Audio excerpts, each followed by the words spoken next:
3 years old and already testing my patience and my budget. Name niya kay Liam. We had to call the YT police. Oh, na di mag-listen. Nag-break ng TV. Is she just screaming or is she crying and breaking things as well? Oh, nag-break of things. Ang TV, break. If she continues naughty and impolite, we will send her to the section of the jail specialized in dealing with naughty kids. And there, she will be punished and taught good manners.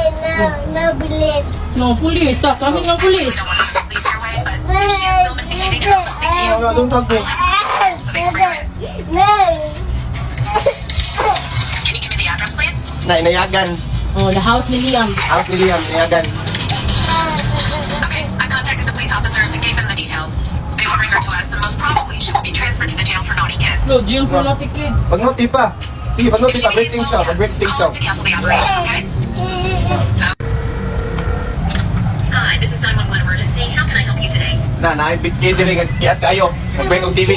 You can get this kid. Well, this sounds like a situation where we need to transfer you to the kids' police station. Can you hold on for just a moment? Okay. I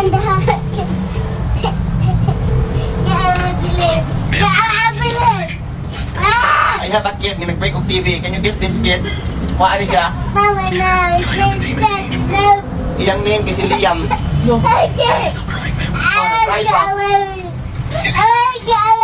Oh, bad guy siya. Ma'am, if he didn't stop, I will send an officer to him. No, send officer. Sa-send lang din. Sa inayagan. Send sa house. Okay. I'm afraid that I'll have to send an officer to him. Oh, dirty kid hands Sa up. officer din. If he didn't stop crying, we'll send him to the military camp. No. Prison. No, kid prison. Go kid no. Sige.